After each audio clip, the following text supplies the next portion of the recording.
And now, Pujya Atman Sri Swami Jyotirmayananda ji commences tonight's Satsang with a Sanskrit peace chant.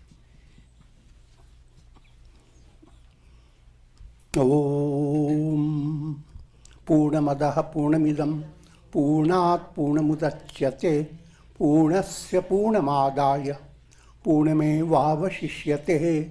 Om Shanti Shanti Shanti. And now, a bhajan sung by Sanchari.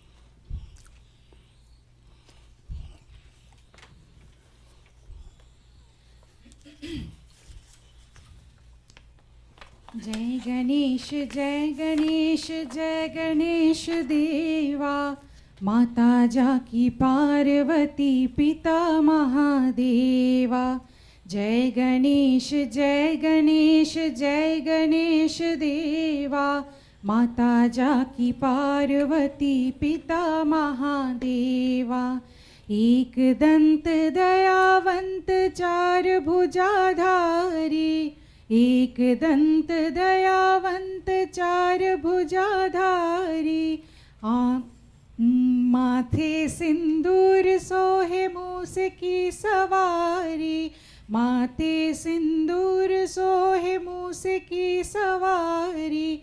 पान चढ़े फूल चढ़े और चढ़े मेवा, पान चढ़े फूल चढ़े और चढ़े मेवा। लड़वन का भोग लगे संत करे सेवा, लड़वन का भोग लगे संत करे सेवा। जय गणेश जय गणेश जय गणेश देवा, जय गणेश जय गणेश जय गणेश देवा। माता जाकी पार्वती पिता महादेवा, माता जाकी पार्वती पिता महादेवा। अंधे को आँख देत कोढ़िन को काया, अंधे को आँख देत कोढ़िन को काया।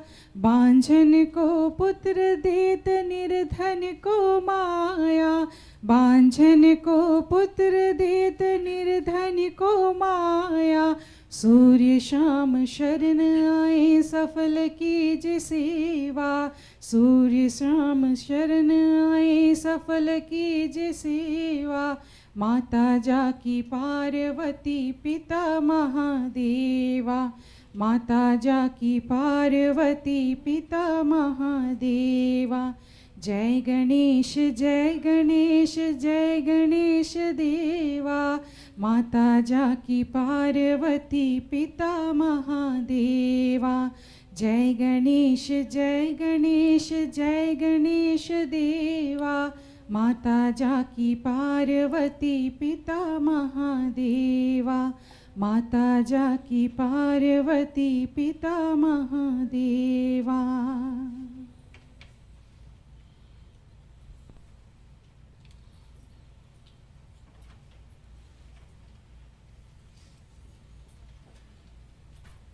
We are recording from the ashram of our revered Guru, Pujya Atman Sri Swami Jyotirmayananda ji in Miami, Florida. Today is July the 29th, 2018, Sunday evening, and tonight Swamiji will be lecturing on Srimad Bhagavad Gita. This is series 2018, class number 10. And now, Pujya Atman Sri Swami Jyotirmayananda ji. Om Vasudeva Sudam Devam Kamsachanuramardanam Devaki Paramanandam Krishnam Bande Jagadgurum. Om. Adorations to Lord Krishna, the preceptor of the universe, destroyer of the forces of darkness, bestower of immortality. Srimad Bhagavad Gita, chapter 2, chapter is known as Sankhya Yoga, the yoga of knowledge. Verse number 45. Traigunnya Vishaya Veda Nistraigunyo Bhavarjuna Nirdvandvo Nitya Sattvastho Niryoga Kshoma Atmavan. O Arjuna, The karma portion of the Vedas deal with the three gunas. Therefore, become free of the three gunas, thus transcending the pairs of opposites, abide in eternal sattva, and rise above yoga and kshema.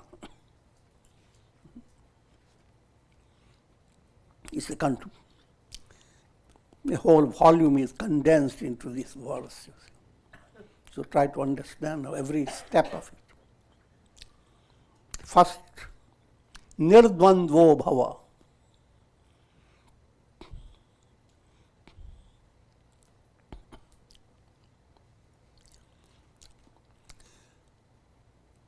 Dvandva refers to pairs of opposites, like, dislike, pleasure, pain, gain, loss, rising, falling, swinging to the left, swinging to the right.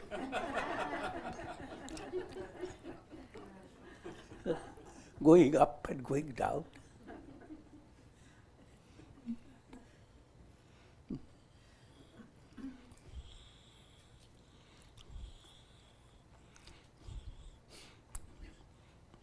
You are always involved with raga, dvesha, like, dislike. And no matter whatever you may gain in this world, try to imagine what you would like to gain, what's your ultimate goal. No matter whatever is your goal, it's never whole.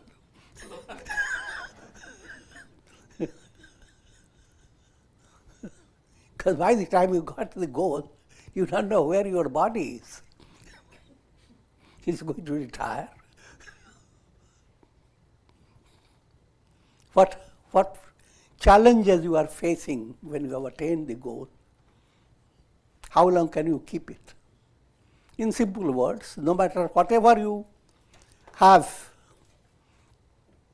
imagined about the perfect goal for you, that goal is a part of the world. The world is perishable. So you are simply deluding yourself.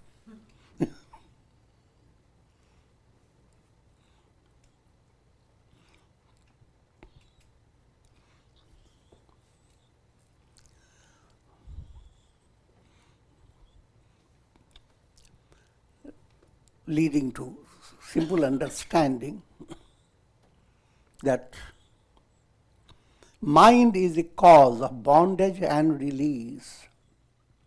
As long as the mind is involved in gaining anything that is in the realm of the world process, gaining anything that is subject to perishability, as long as the mind is involved in that, you are not liberated. That mind will enable you to have changing circumstances, which implies certain situation you consider miserable. You have the ability to change the situation, get into a situation that is very fortunate, prosperous.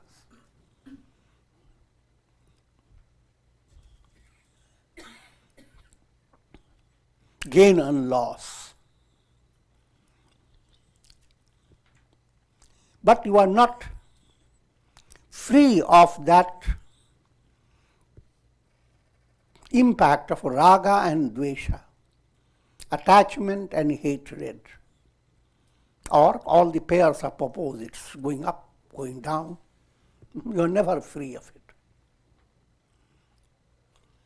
The goal lies in allowing your mind not to swing, but to stay serene.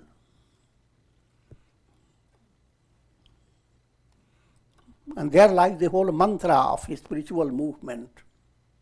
First, to understand, look at a tree. It needs to swing. It's not healthy if it is not swinging. But it doesn't need to be tossed by a hurricane.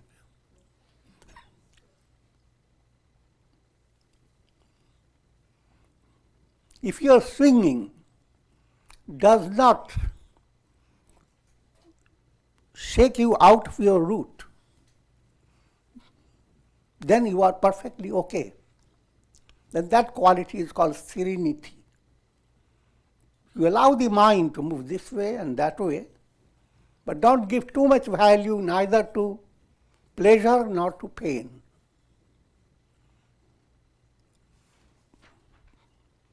For masses, pleasant conditions called fortune is enjoyed. Misfortune is complete wastage of one's life. To us maturer aspirants, both are opportunities presented by God for your evolution.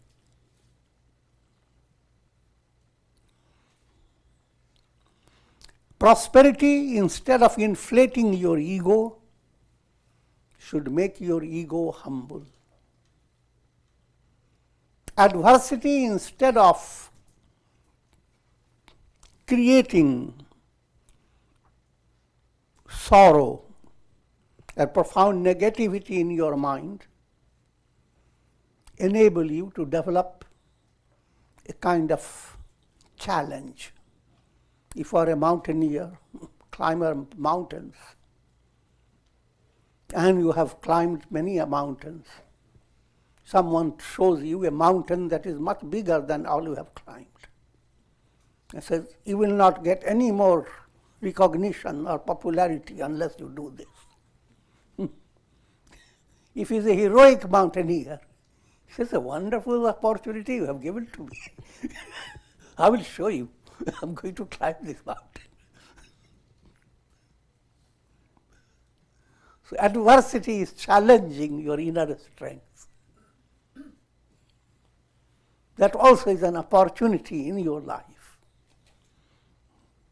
Look back in your life. If you were going to write your autobiography, you will record those adversities and the manner in which you survived and triumphed over them. You will not record your prosperity, it's too much. You never say, now one day he ate my food with silver spoon, the next day, golden spoon.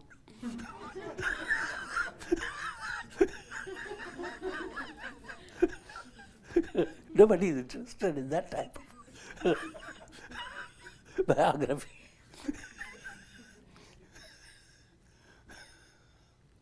But how did you face challenges?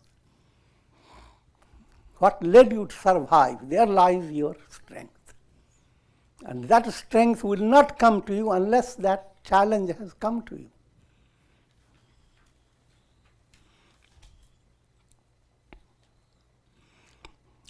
Again, repeat that statement of saintly statement. Dukh mein sumiran sab kare, sukh mein kare na koy. जो सुख में सुमिरन करे तो दुख काहे को होए.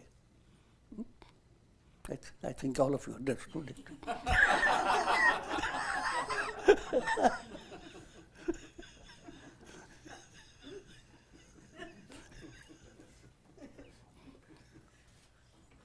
दुख में सुमिरन सब करे. Whenever there is adverse situation, people who don't care for doing prayer or japa or anything, but when comes to adversity, they turn, oh Lord Hanuman, you are called Sankat Mochan. You remove all adversities. I'm bowing down to you. Oh Lakshmi Devi, you are giver of wealth. Give me wealth. And so forth. But when situation improves, no more interest in japa, etc.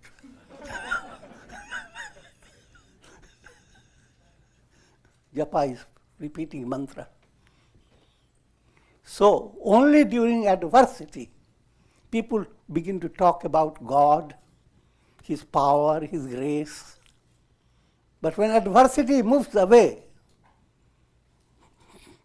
that's an unnecessary dimension to go into godly affair. Let him do his business.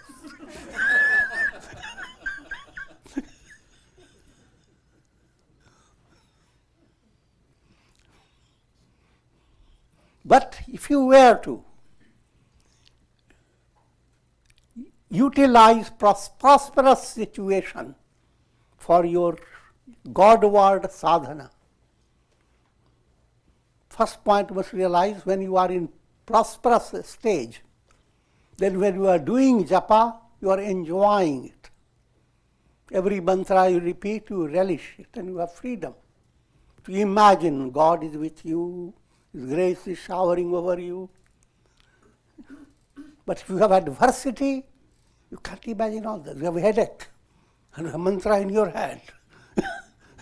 You simply go on repeating the mantra, Om Namah Shivaya, Om Namah Shivaya. I'm not discouraging you, but I'm trying to explain to you that in comfortable situation, you have better opportunity for doing your sadhana.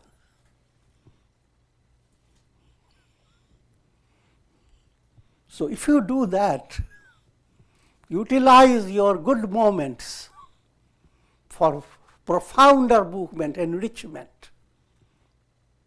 You will do it very fast and you will be surprised, misery will not come to you. Jo sukh mein sumiran kare. If you were to allow your mind to flow towards God with great joy during prosperity, to dukh kahe ko hai, then misery will never come. You begin to fly with wings, so it doesn't matter what's happening on the earth.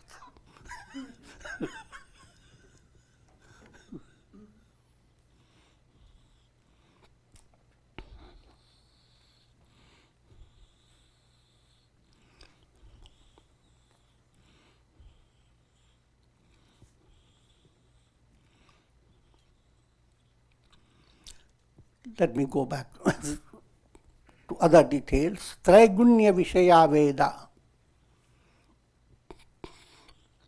Vedas give teachings to match up with three modes of nature. Three modes of nature. Tamas is inertia.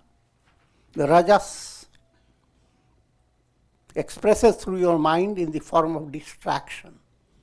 When tamas is there, your mind tends to become pessimistic, tends to become completely dull. And I'm not detailing upon it. All that subject will come and will get more and more understanding. But if you want to study mystic psychology, then insight into the three gunas is very important. In everything around you, there are three gunas are involved. Food you eat, it can be sattvic, rajasic or tamasic. Company that you keep, it can be tamasic, demoniac things. Each one describing how intelligent he is in doing terroristic activities. I'm joking. I'm not joking either. Tamasic atmosphere. Rajasic, keeping your mind full of distraction. You describe how you went to a certain place in Hawaii and how the Hawaii in it was so wonderful. Hawaii's breeze.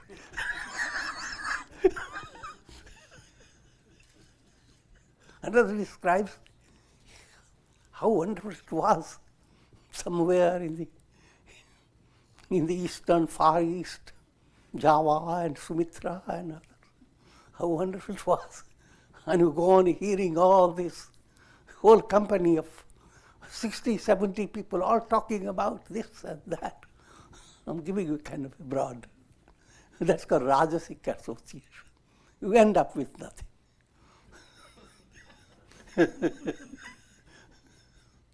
Sattvic, that means you are like Satsang atmosphere.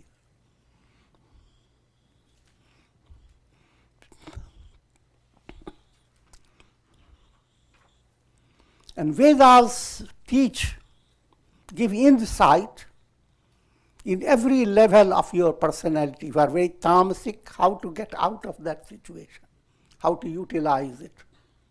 Rajasic, Sattvic, all the gunas, how to handle them. Coming more to a academic level, Vedas deal with three main topics.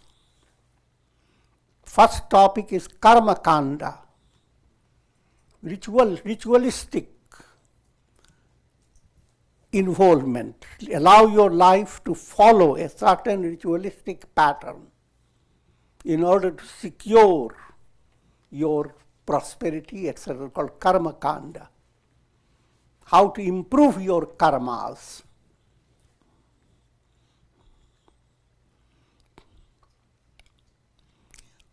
Next is called upasana kanda. How to practice bhakti and dhyana. Bhakti, God word, to worship God, and how to allow the mind to be concentrated. That's called upasana kanda. And jnana kanda, how to gain insight into the subtlety about the world, and ultimately the knowledge that God is the reality behind all this.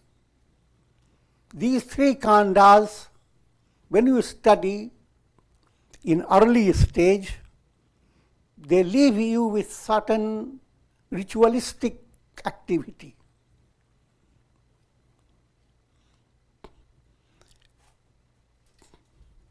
In advanced stage,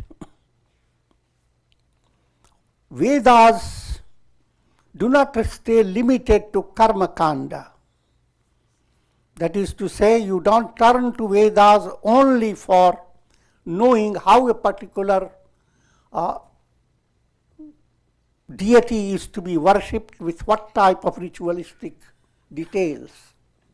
You must realize there is big details in the Hindu culture. You worship Shiva in Shivaratri. You have to know so many details of how to pick the bilva leaves, how many, what mantras, how to place at the altar, giving all the details. Cutting down all the details, the point is, don't stay limited to ritualistic aspect of Vedic teachings. Turn every action you do as yoga. So your prayer is not just limited early in the morning and you are finished with the whole day. Develop a deeper feeling that every duty you are doing is a kind of invoking God, and that is an art that you gradually develop. In the beginning you hear it and you try to do it, but when you are deeply involved, you don't know what it is. But as you advance, even when you are extremely busy, internally you are touched by a divine feeling that God is behind all this. I'm an instrument. If you are developing that type of movement, further insight that you are doing actions not to create karmas that will determine your future, but to create purity of heart that gives you inner joy at this very moment, not a future. Then karma becomes karma yoga. Similarly, focusing your mind for various achievements. Veda gives you various details as a kindergarten way, the kanda. But broader understanding, once you begin to discover the goal that you are after is a source of boundless love. Since that experience, since that awareness begins to develop, the question, where is my time to love, doesn't arise. Simple illustration. How does a mother find all the time to look after a baby who doesn't tell what is going to happen when? Night, day, all times the baby wants attention. And a mother's heart never feels. Rather, mother says, how cute.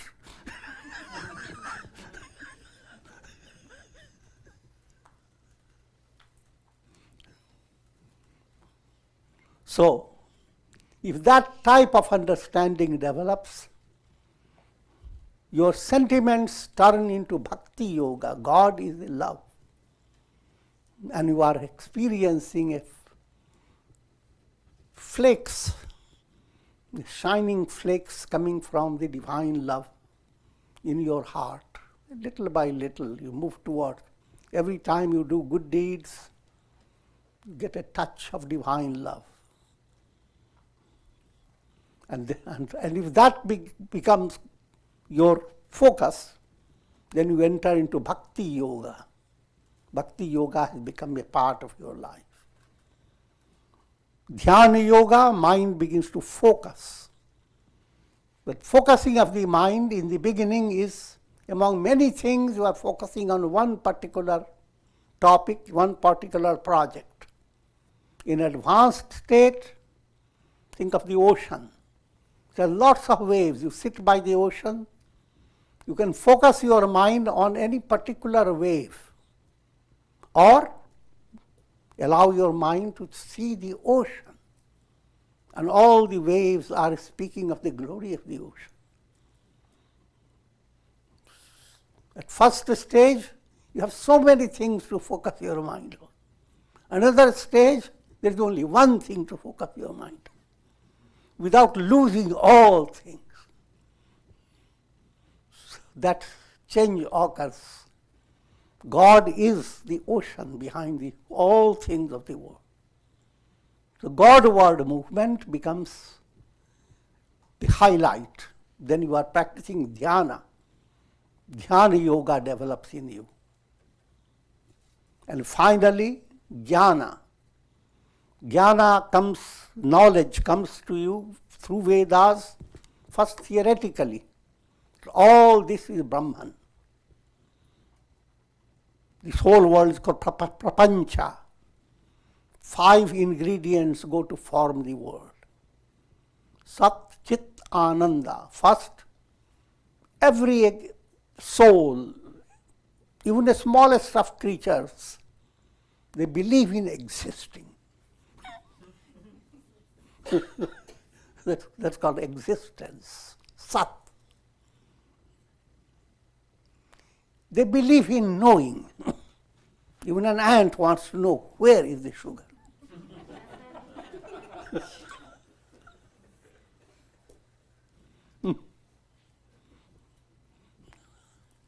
All minds are involved in knowing.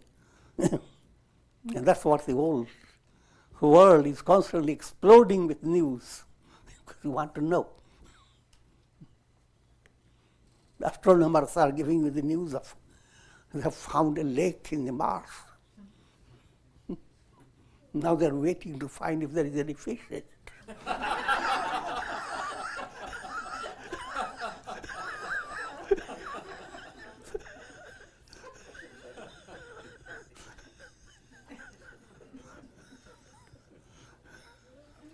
The realm of knowledge is vast. But Vedas give you the understanding. Go after what is that knowing which all is known. So as I was discovering the 5 ingredients, first the existence, your urge to exist forever. Consciousness, your urge to become aware of everything. Nothing should be out of your awareness. To know all, described as chit, sat, chit.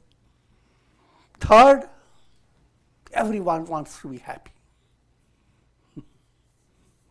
Even though you are a little mosquito, you want to be happy. Comes to sing a happy tune in your ear.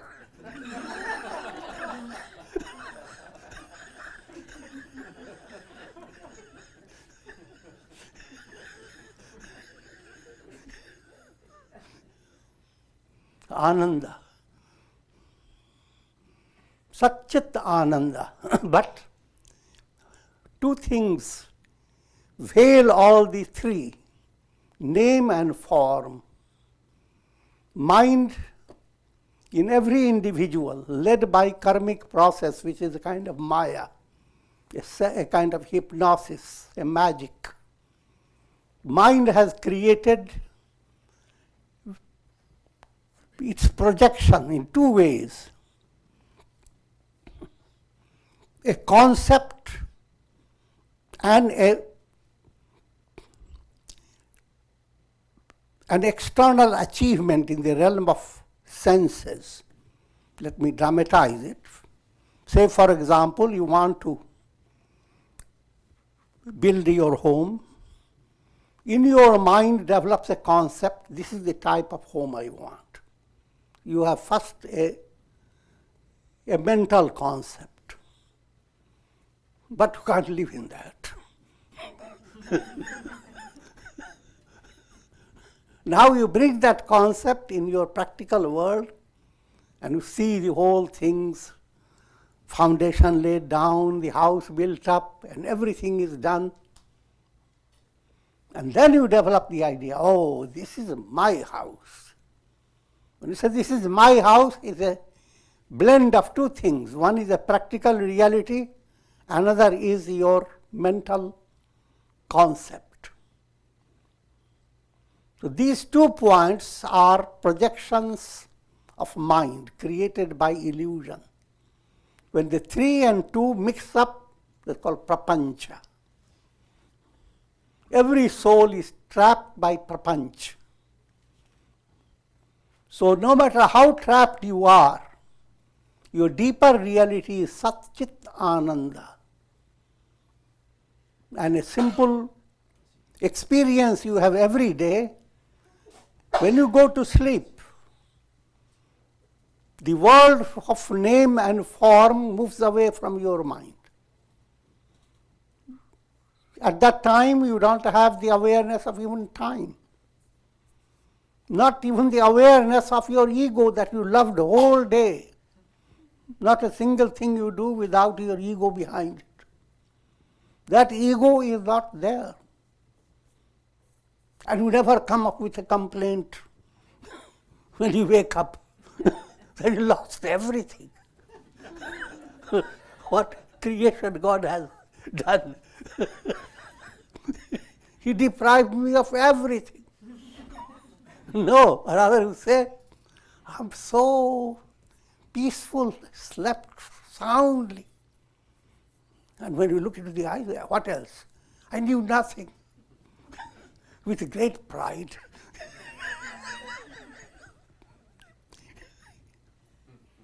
Listen to that. There lies the great secret of your ultimate goal. There is a deep level of your awareness, the reality behind you.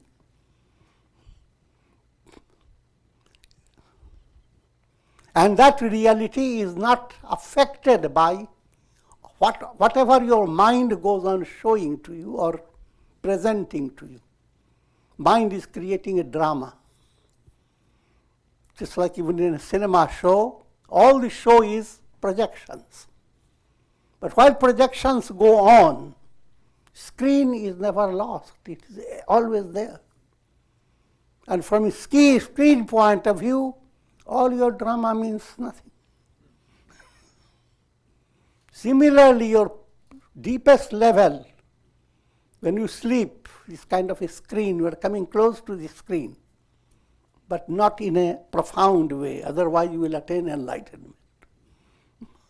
But a little sample, come closer to your screen, your consciousness. And even ego moves away from you. Then in that state you become exceedingly recharged day by day. The same happens if you practice meditation.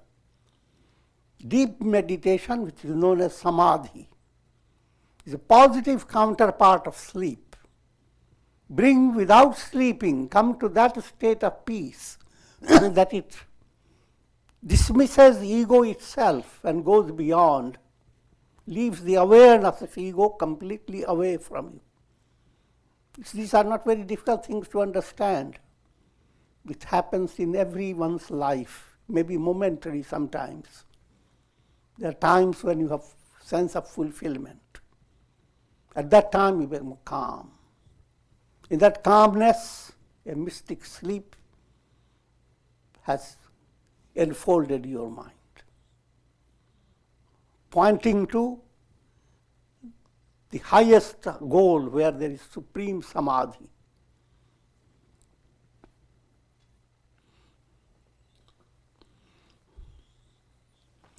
This, coming back to the practical point, intellectual knowledge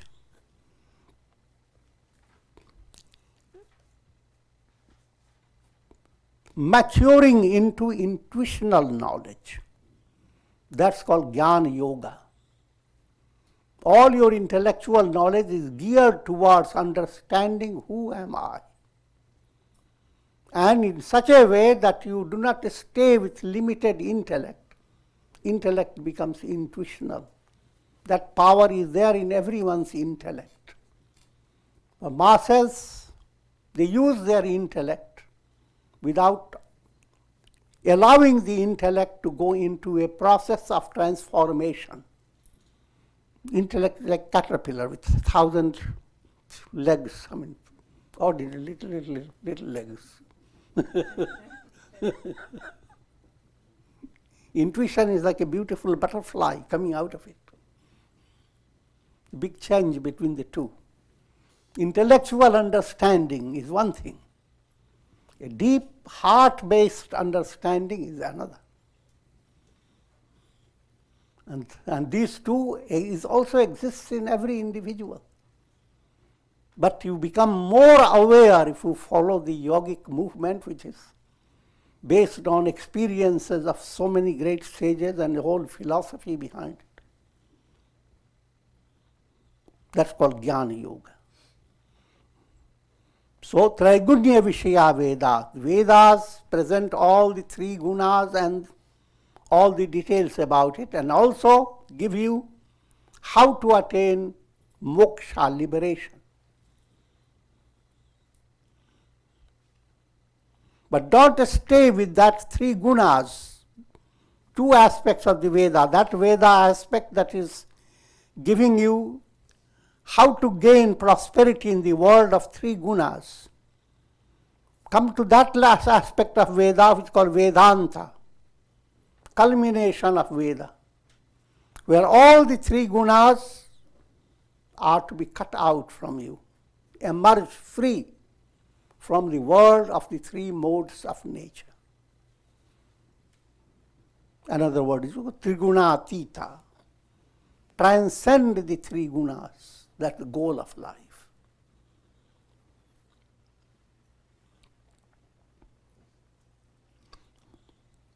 Nitya sattvastho. Another word is used, profound word. Nitya sattva. Recall the role of three gunas. Tamas degrades you. Again, from another point of view, understand all the three gunas are always needed. Each guna has two aspects, positive, negative. The negative aspect of the guna is where you need to control the guna. Positive is perfectly normal. Say, for example, when you go to sleep, you cannot sleep unless tamas becomes active. Tamas, inertia, that gives you sleep. That's positive aspect. When you want to rest, tamas in you allows you to rest. So that's perfectly normal. But when you want to face a big challenging project, and then tamas comes up. Why don't you go to sleep a little, just 5 minutes? And then you face the challenge. And we hear to that voice, the same tamas is working negatively, it becomes demoniac.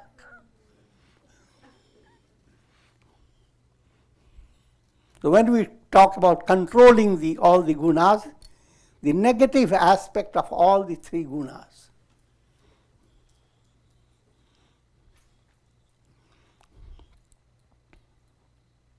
Sattva comes within you and your mind becomes very happy in doing good things. But then you go on recording it in your mind, how many good things have you done? And if someone doesn't know, you show the whole diary. You want to go viral. Now the sattva is acting in a negative way. It's creating big problem. That's why big demons are described to have knowledge of the Vedas. And in spite of all that, they were extremely demonic.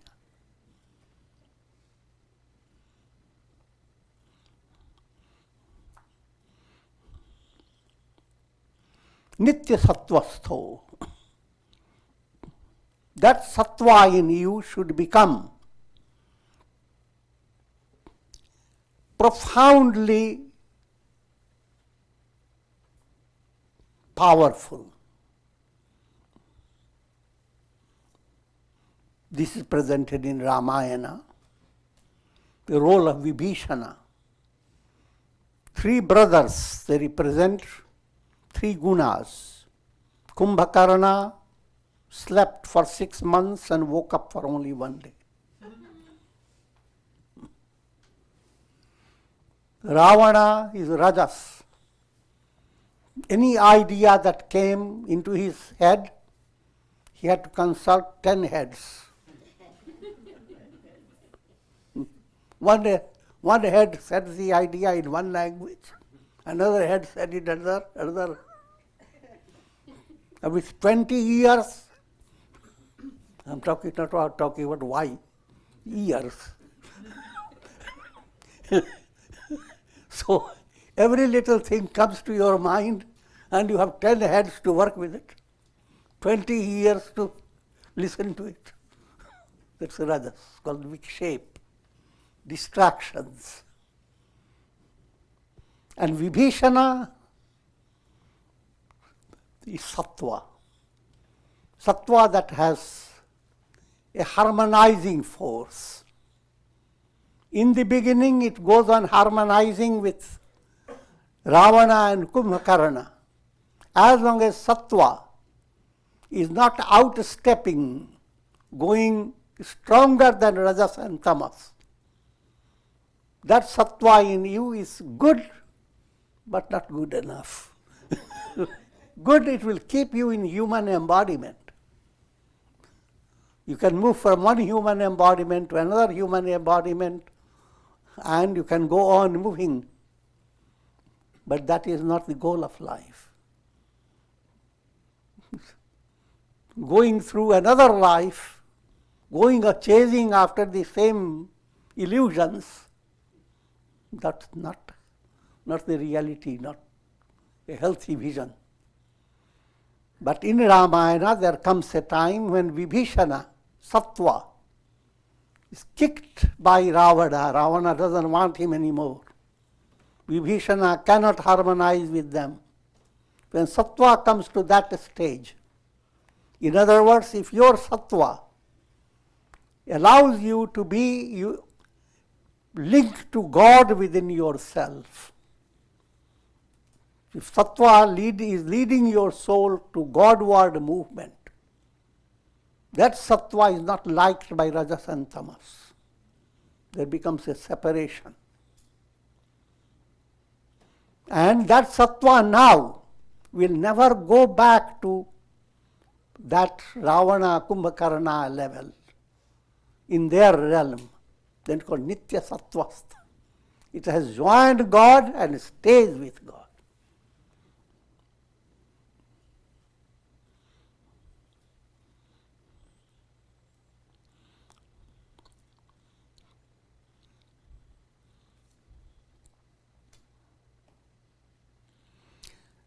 Niryoga Kshema Atmavan.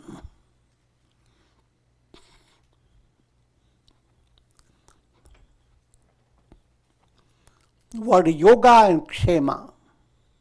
Here yoga is totally different from the word yoga you hear. Yoga and kshema means yoga to get things you want. Kshema to keep them preserved. Getting and preserving. That's how the mind is constantly involved. You want to have things that comfort you. And so you get all the project how to get it. That's called yoga movement. Having gotten it, you are not in peace. How to secure it? Go after a treasure and you did a lot of effort beyond measure, but found the treasure. And when you brought it, you can't sleep. You have to work to secure it in such a way that we put your whole house with very sensitive alarms.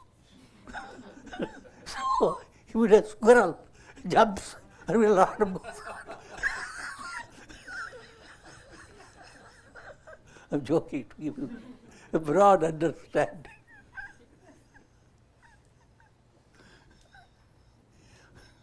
Your mind loses so much energy, first to get it, when you acquired what you wanted, now to secure it, another problem. But when you have developed a subtle link with God within, you develop the art of relaxing in every plane. Physically, allow the body to relax. You have better joy of having higher level of health. A secret of profound health begins to develop within yourself. Every time you become angry, you are casting a black muck on your face, which is hard to efface. Every time joyousness comes, you are bringing out lotus petals right through your eyes. So Godward movement is helping you in every level, in your body, in your mind, in your senses. And therefore, you no longer have that type of constant worry, how to get happiness and how to hold it. And when I'm holding it, what will happen if someone sneezes, snatches it away? The Niryoga Kshema Atmavan. No matter how things are at deeper level, there is relaxation. It's also known as Ishwararpan. You have gone into a train, while without the train, I'm talking old style, people carry their burden on their head. But having gone into the train, old time people who first saw the train, they couldn't believe it. So they kept the burden right on their head. And they had to be taught. The train will take you as well as your burden. Put the burden on the train and relax. Live your life with the spirit of relaxation. So much positivity is around you, you can't imagine. Allow your mind to move towards that positive understanding. And that be divine hand that has sustained you from your babyhood. And in each moment, body aspect of your personality is so brittle that there is many a slip between the cup and the lip.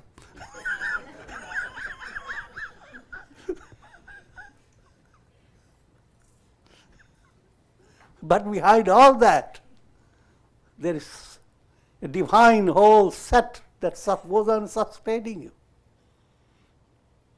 Turn your mind to that aspect of reality. Countless problems in your body, and they are all sustained by divine hand, a divine plan. You are in that spiritual train. Don't carry your worries and anxieties constantly on your head. Do your duties. Don't be shaken from your duties. Duties must be done perfectly, precisely, expertly. But while doing it, feel that the same godly presence is supporting you. In between your duties, allow your mind to turn to God. Think of some inspiring words. Repeat mantra. And there are certain activities that you can do both at the same time. Man mein Ram, haath mein Kam. In your mind, you are repeating your mantras.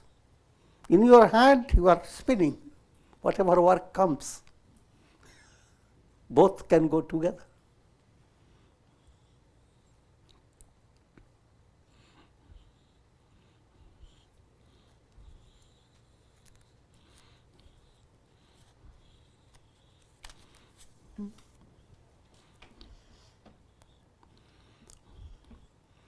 And the last word has been used, Atmavan. Develop Atmarati.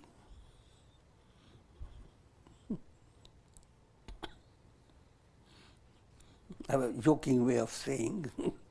Instead of going after Amaras, go after Atmaras. Amaras implies pleasures of the senses. Instead of going after living to how much can I enjoy, how many delicious things can I eat. Let me go to Google, see all the delicious things. How many restaurants and what type of food you can get far in Alaska and far in New Zealand and so many things. And how wonderful those cooks are to have all the knowledge. That's called amorous. You are going after so many worldly rus, worldly taste. All that becomes nothing when you have Ramaras, Godward taste. A baby may have lots of toys to amuse, but all the toys and the taste coming from it is transcended when mother's love enfolds the baby. Think of that. The Godward love is that divine mother. When that love becomes your inspiration and you want to go after that taste, then you are Atmavan. That Atma within you is holding that secret of profound love. Everything you love for the sake of the self. That self you are all the time. Stop the distractions of your mind and allow yourself to feel you are enfolded by divine presence. And the whole world actually is his own expression. So, movement towards that, that's called spirituality, the real movement. See, I detailed upon one verse to such an extent.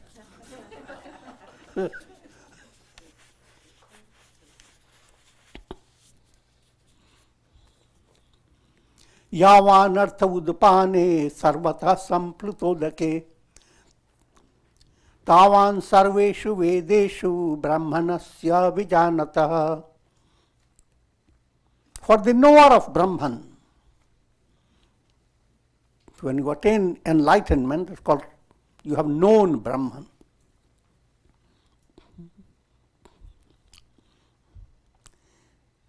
You have become enlightened. It's called self-realization, realization of Brahman, liberation, attaining immortality, supreme heaven, all these are synonyms.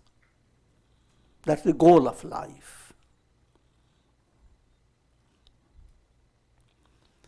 For the knower of Brahman, the karma portion of the Vedas serve as much purpose as a small reservoir of water when there is flood everywhere. When that possibility is there for you to attain enlightenment on one side, and the possibility of having all that you want from this world on the other side. All that you want from the world is nothing, not even a drop. And that point has to be understood by your mind. If you don't understand it, no matter how prosperous and powerful you are just living a shallow life.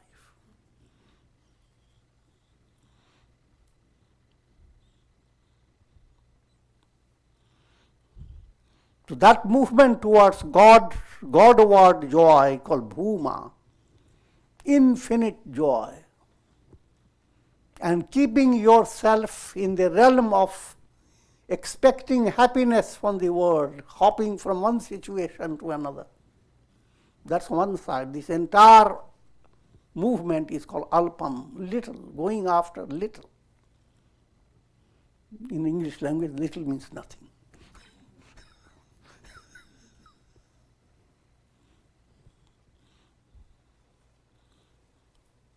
So why to go after little when you have the possibility to go after that attainment which is like a flood everywhere? Atma is everywhere. It's a big flood in which nothing escapes from it. If you attain God, nothing has been left out now. God enfolds all. Simpler illustration, think of the sun, or all illuminations of the sun. On one hand, try to secure all the illuminations, all the reflections, which is an impossible job.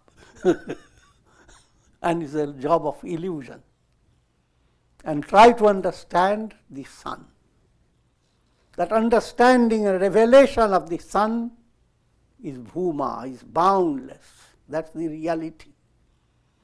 Enfolding all these illuminations, that's a miserable situation. And that both aspects exist in every individual. You live to stay with all these illusions of the world and go after it. Then you are in a state of bondage. You are suffering from disease, root disease.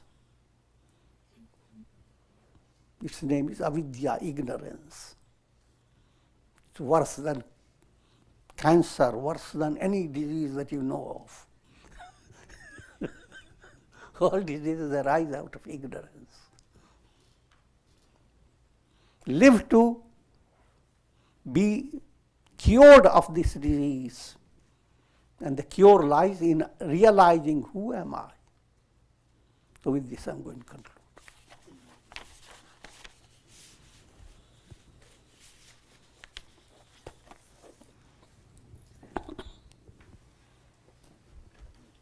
Om. And let me also do the prayer for you at this stage. Prayer for health, long life, peace, prosperity, and enlightenment for all of you, for all the world. Om Triambakam Yajamahe Sugandhim Pushti Vardhanam Urvarukum Bandhanan Mrityor Mukshiyamamritat Om Sarve Bhavantu Sukhina Sarve Santu Niramaya Sarve Bhadrani Pashyantu Ma Kaschid Dukha Bhag Bhavet Asato Ma Sadgamaya Tamso Ma Jyotirgamaya Mrityor Ma Mritam Gamaya Om Purnamadaha Purnamidam Purnat Purnamudachyate Purnasya Purnamadaya Purnamevavashishyate Om Shanti Shanti Shanti Om Shri Krishnaya Namah.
comes rushing in.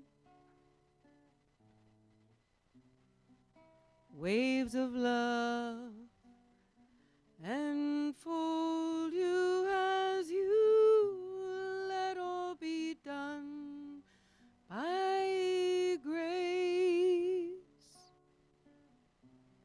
Oh, how I long to hold you in this endless time and place.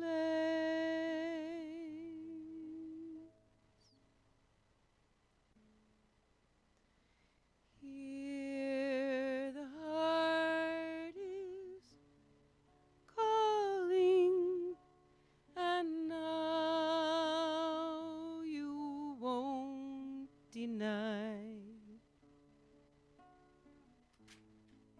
Too late to stop the falling, so spread those wings and fly. Gratitude is springing like water welling up from the ground. How can I keep from singing when what was lost is found? Here the heart is calling from oceans deep within. Tears of joy are falling as light comes rushing in. Waves of love enfold you as you let all be done by grace. Oh, how I long to hold you in this endless time and place, and gaze into eternity's face.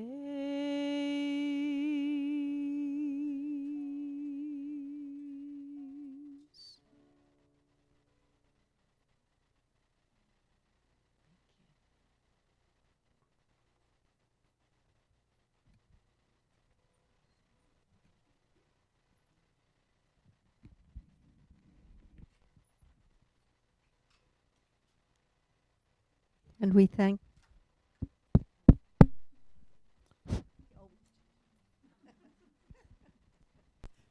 We thank Narada. She's written about 100 songs of her own, all as beautiful as that. So gradually, we'll hear all of them. Another segment from Swamiji's newest book, Mystic Pathways Through the Bible. This reading is from chapter 4, which is entitled To Forgive is Divine. There is a well-known saying that to err is human, but to forgive is divine. It is the goal of spiritual movement that a human being not remain human, but become divine, rising above normal human limitations and unfolding the dormant wings of magnanimity within his heart. One great quality that truly transforms a person into a divine being is forgiveness, known in Sanskrit as Kshama.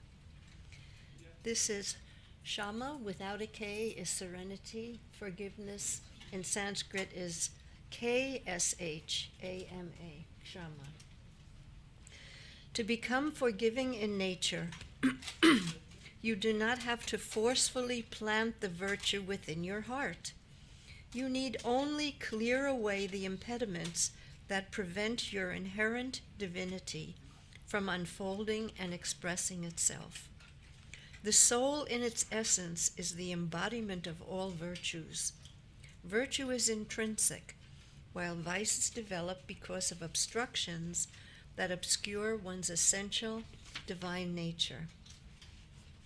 If electrical power, which normally serves you in so many beneficial ways, transforms into short-circuited energy, it becomes dangerous.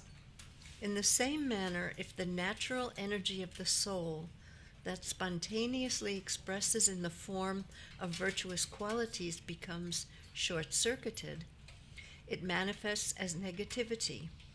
For example, think of the various circumstances when you have become angry because you expected a positive situation and instead experienced a bitter one.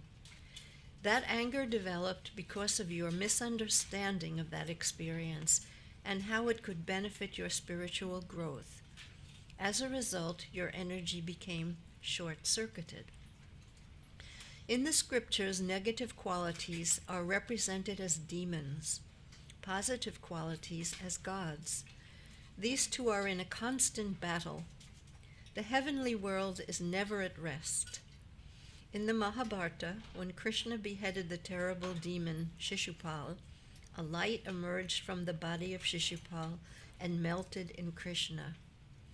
The mystical implication of the scriptural event is that when you destroy the negative, you have corrected the short circuit, and the tangled energy now flows in a constructive manner.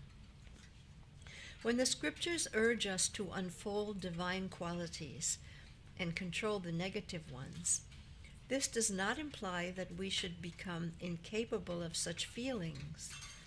Anger, agitation, and expectation are important aspects of the human personality, and without them we would be like a lifeless painted picture. Instead, agitations of the mind should be under the control of your reason. A mother training a child may show anger, but she never loses sight of the love that she has toward the child. Under the umbrella of love, you allow firmness and harshness to develop with control, so that anger in itself is not an energy that overpowers your intellect. On the other hand, any form of agitation that stifles your reason is negative. This segment of the chapter is entitled, Be Alert Not to Develop Pride in Forgiving. Forgiving someone's faults or forgiving an injury done to you by someone is wonderful, but you should not record how many times you have done so. Do not maintain a mental or written diary that you display before the person, enumerating all the good things you have done for them and the number of times you have forgiven them. Sincere and spontaneous practice of virtue does not amplify egoism or pride. When you strive to display your virtue, it ceases to be virtue. Like a flower bud unfolding secretly in the moonlight, virtue reveals itself with shy spontaneity, sharing its graceful fragrance freely with all. This final segment is called Wield the Weapon of Forgiveness. What should you do when someone continues to hurt you? The response should not be an eye for an eye. Ideally, one should learn to conquer evil or misunderstanding with the weapon of forgiveness. The weapon one chooses to use in dealing with life's problems is always dependent upon their level of evolution. Grosser weapons are guns, pistols, knives, and swords. Subtler and more proficient weapons are forgiveness, nonviolence, and love of God. In normal warfare, if a particular weapon does not become effective, you must invent something more destructive. In the case of spiritual warfare, if the weapon is not effective, you employ something even more divine. If 7 days of forgiveness is not helping you to transform the evil, practice a month of forgiveness. If 10 times more forgiveness does not help you to remedy a situation, then practice 100 times more forgiveness. Further, if you have done your best and still forgiveness has not brought about a harmonious result, never despair. Your ideal is to attain a mind that remains calm and relaxed and doesn't waste its energy on entertaining hatred. Anger, hatred, and jealousy all waste your mental energy and take you away from God within yourself. On the other hand, if you are able to withdraw these negative emotions, you are rewarded with the joy of transformation and a closer relationship to God within. You gain a power that is so invincible that no power on earth can compare to it. It is the luminous power of love, the power of forgiveness, the power of compassion. As time has passed and history has written thousands of pages of war and murder, the power of love expressing through Jesus, through Buddha, through all the divine sages and incarnations shines forth. That power remains the most exquisite source of inspiration for humanity. In that power of love and forgiveness is the resolution to all problems, because it leads to the discovery that I am the self in all. In essence, people with different personalities are not really different. They are simply waves within the same glorious ocean of the self. That's Mystic Pathways Through the Bible.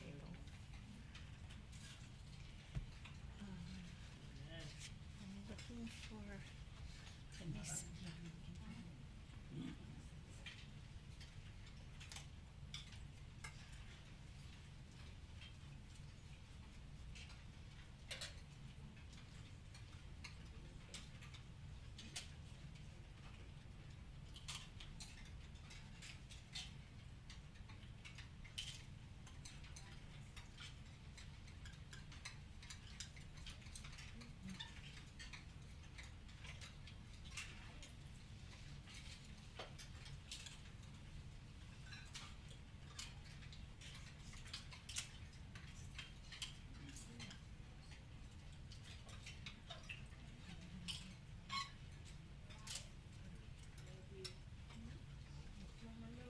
We were looking for Narayan, but we can't find him right now, so after.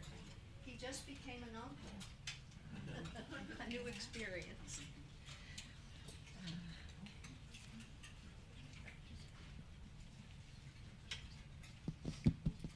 So we will now entertain any questions that you have while you're crunching and munching. Please raise your hand if you have a question for Swamiji. And Yes, Kanishka. Who's there? Kanishka? Narayan has come back. Narayan. Narayan has come. Kanishka is here, but And he's- Narayan. Oh, my goodness. Kanishka, we're going to wait, and Narayan is going to speak to us, and then you'll help No, us that's with the mic. A safari.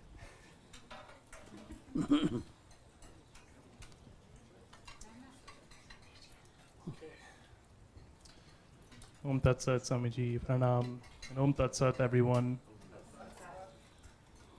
So, today I'd like to talk a little bit about the practice of meditation and how it can improve our general well-being and live happier lives. The human condition is illustrated continually and repeatedly by Swamiji as viewing a cinema show. Now, we as the viewers view this cinema show to be so real. We are so immersed in this experience of viewing this movie, if it's a good one, granted, right? That we forget who we are. We're so immersed in this cinema show. And Swamiji draws this comparison to our lives. We get so immersed in our lives and our busy, doings on an everyday basis that we forget our true essence, and we're attached to our thoughts and emotions.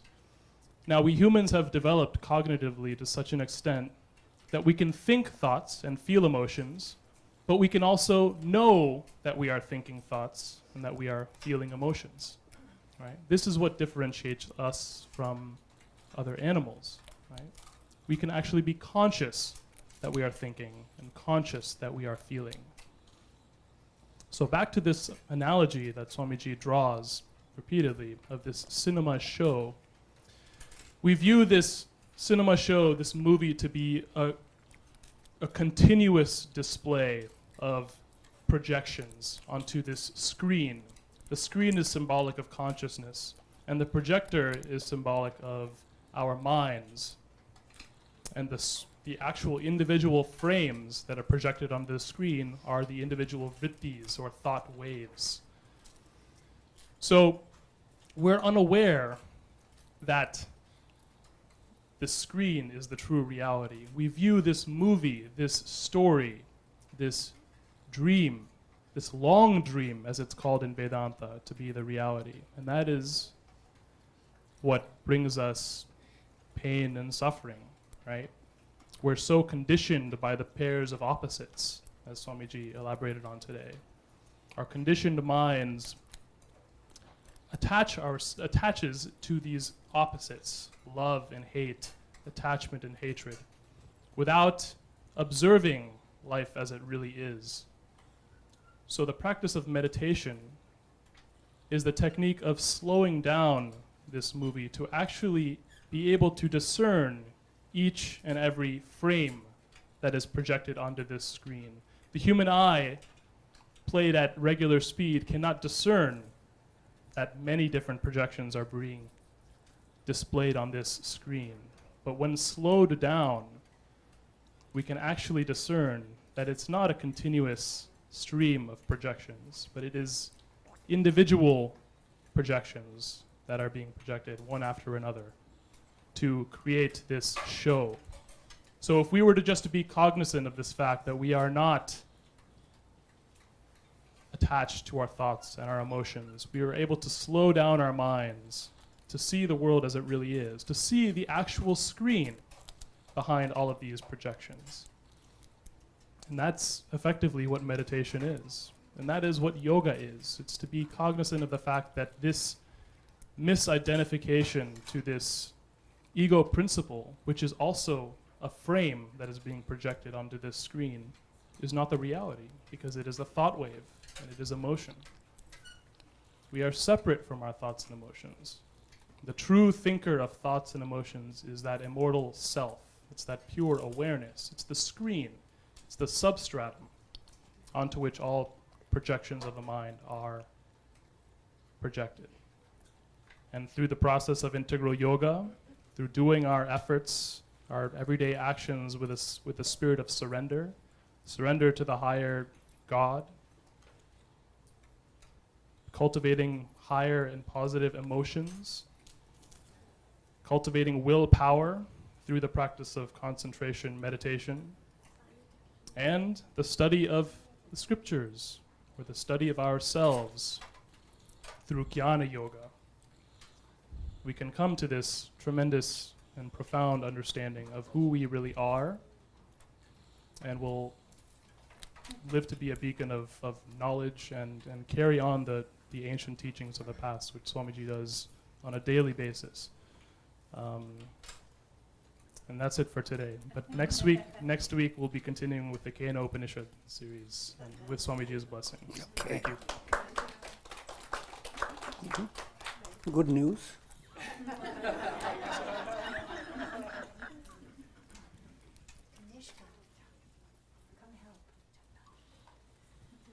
So now is the time for you to ask any questions that you have for Swamiji. Just raise your hand.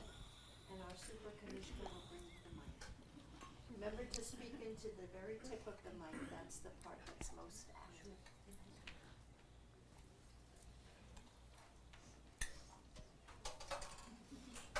Good evening. Good evening, Swamiji. What's the best way to pray for those that have passed away to help guide them or help encourage them to take a better rebirth in the future? You want very advanced answer? Any answer. Advanced answer is first to settle within your mind that the soul is not dependent on your prayer. The soul is in the hand, ray of God, and have the highest understanding. I'm leading you to, instead of allowing your mind to think of where is soul going, and then you remember certain negative things the person has done. The mind says he is going to hell.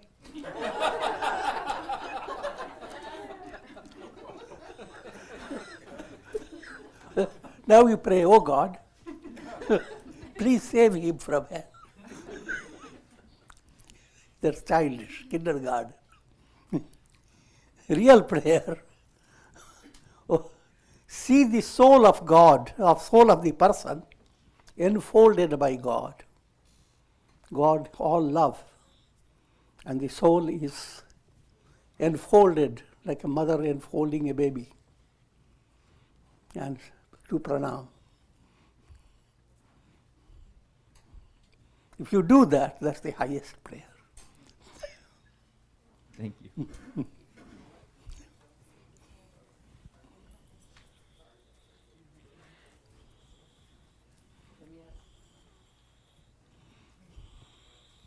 Good evening, Swamiji. So, since God is a forgiving God, is there such a thing as hell and purgatory? Thank you.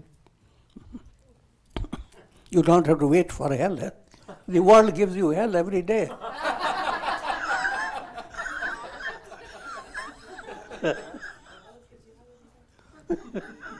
So, the question is there a purgatory and hell? To that extent, yes.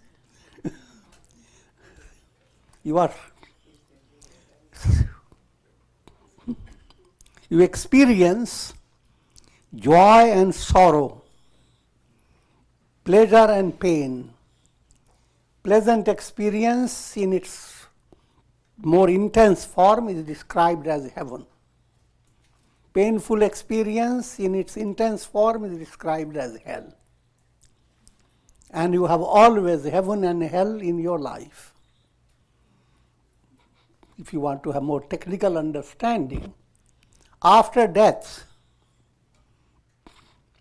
as long as your soul has not entered into another embodiment, the soul is with subtle body.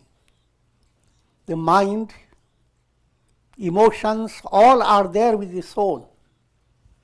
The body controls your experience of joy and sorrow. It's kind of a controlling process. If a good thing has happened, so much happiness comes.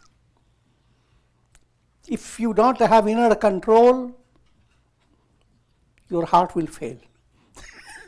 Good news. So you cannot have absolute experience of a heaven in this as long as you are with the body.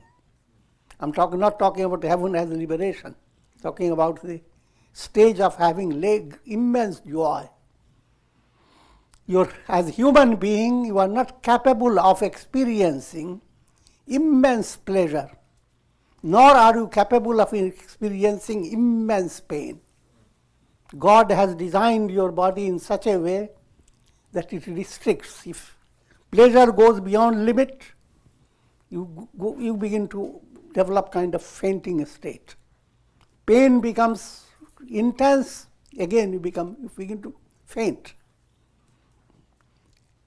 But when you don't have body, during that state, there is no limit. The limit is determined by your karma. So your pain will be described as a hellish experience, and pleasure will be described as a heavenly experience.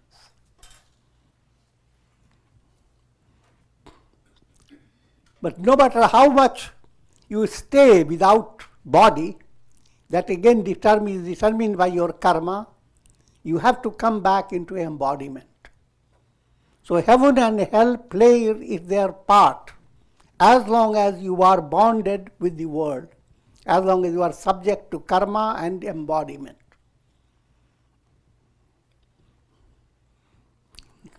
Now, how to get rid of it? That's what all the sadhana is. It's all philosophies. Work upon 4 points. Living in this world process is pain. No matter how much pleasure, they are all pain. Sarvam dukkham vivekina. Those who have developed spiritual sensitivity, it's all pain.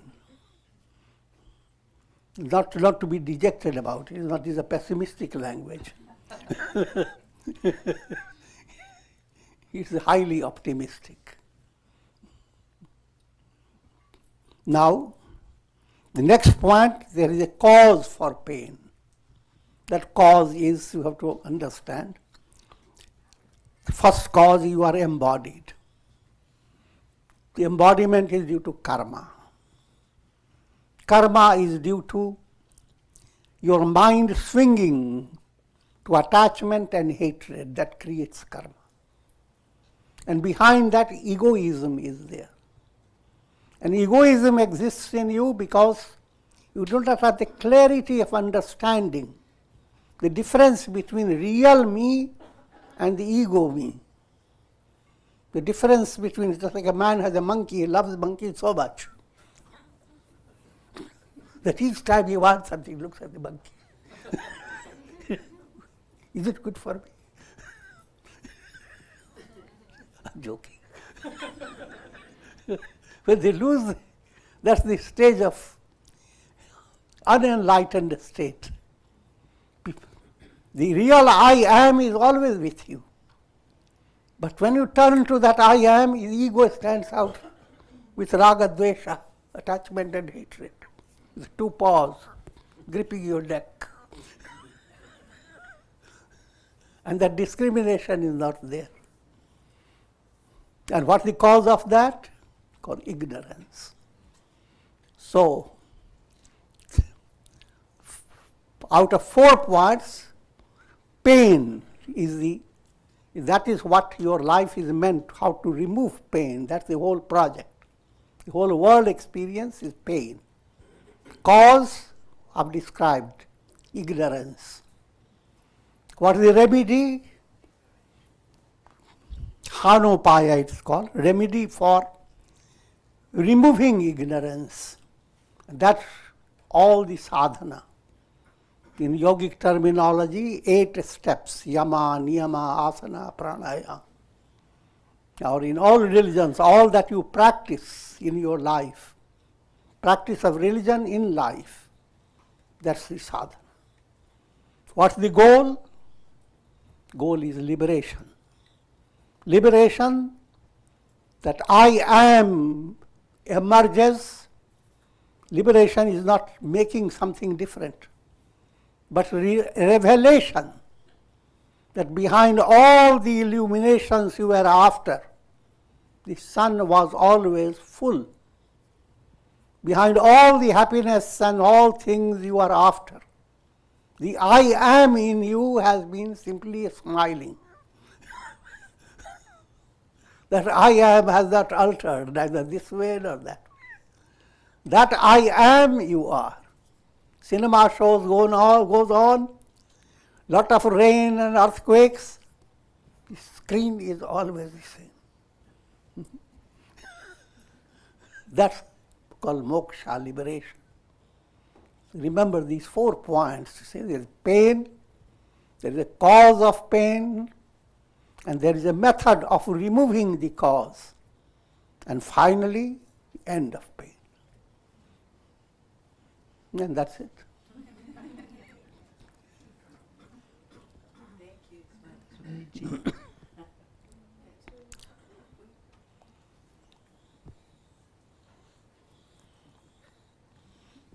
Okay.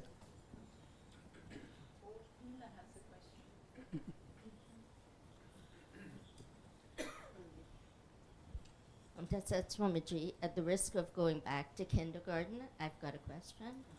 Same thing around the death. Louder? Can you hear? Okay. In Karma Kanda, the culture is after someone has passed away, there are various rituals that are done. But they don't talk about the answer you just gave. So how do you reconcile the two? Now, understand that sages have used divine art to help the masses.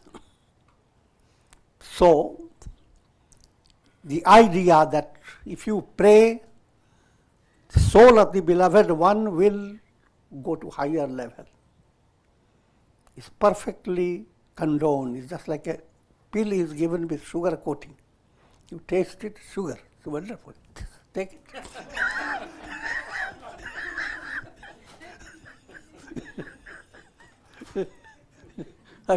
I love that person. I must therefore do prayer. But all that good that you are doing is helping you. That has become just an occasion. And you are being helped by all the rituals.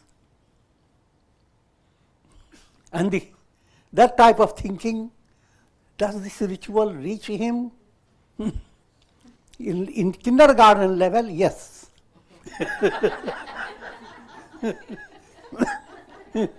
In advanced level, there is a different news.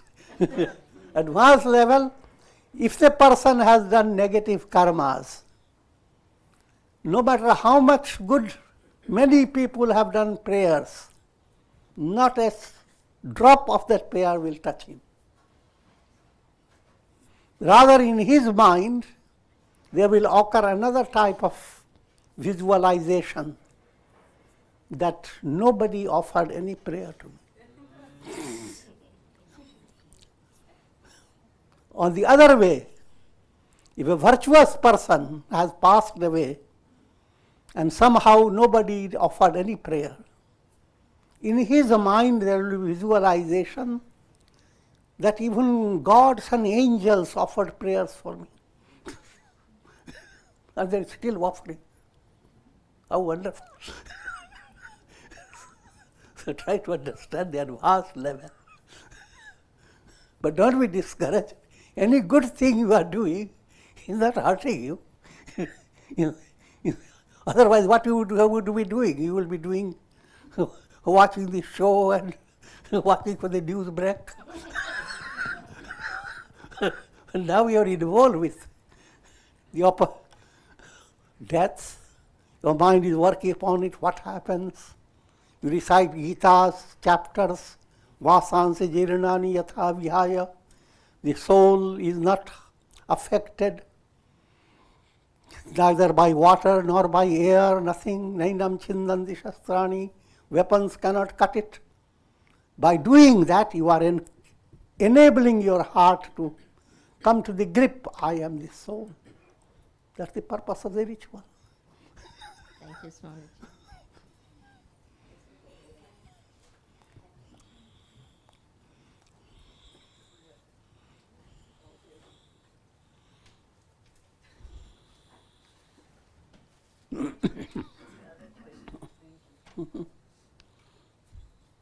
So going back to what I was saying, if there is no liberation, there is a hell or there is purgatory. What do you say about there's no liberation?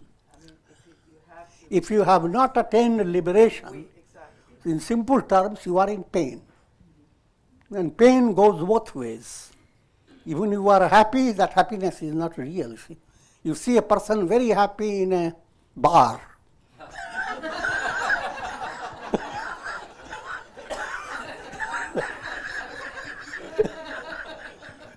That's hell.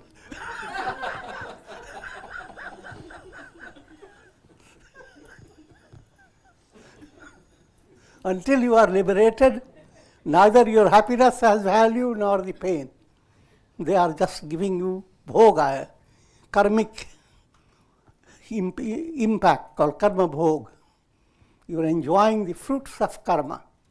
That's the language. The language is always enjoying.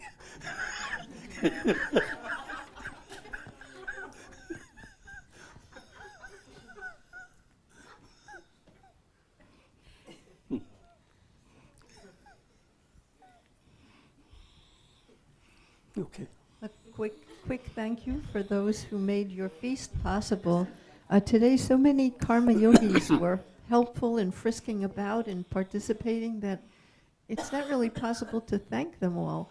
So a general thank you, but a particular thank you to the master chef.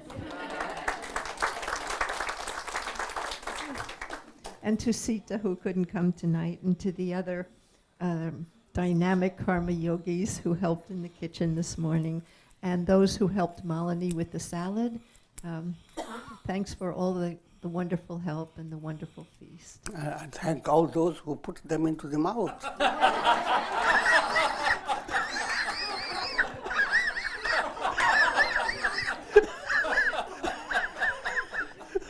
Well, Swamiji says Brahman cooks Brahman and feeds it to Brahman, so thanks to all of you.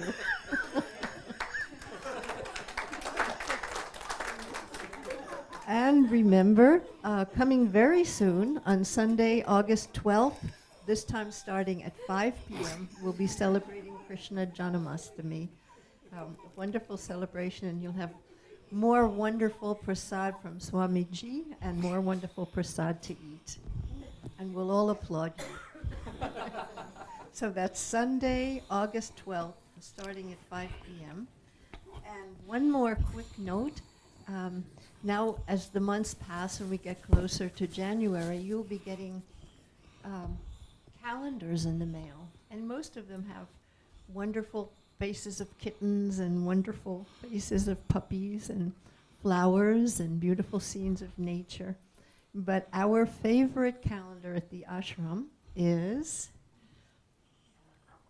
using the word Swamiji's been using a lot, is the very cute face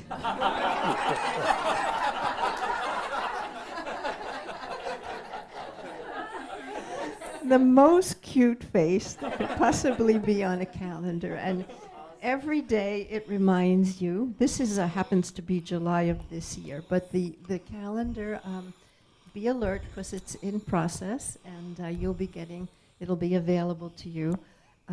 So look forward to that cute face that you can put in wonderful places. And if anyone would like to, it's in preparation now, if anyone would like to contribute financially something towards its production, the ashram would appreciate it. So if you would like to do that, please see Yashoda or Rajneesh after the class. Yashoda's here in white, and Rajneesh you know very well, the food master. So approach them. And now, Swamiji, do you want to conclude again with prayer? No? Okay. Yeah. Swamiji has already concluded with prayer, so please come forward for Kumkum blessing from Swamiji, and we'll be picking up the chairs as you do that.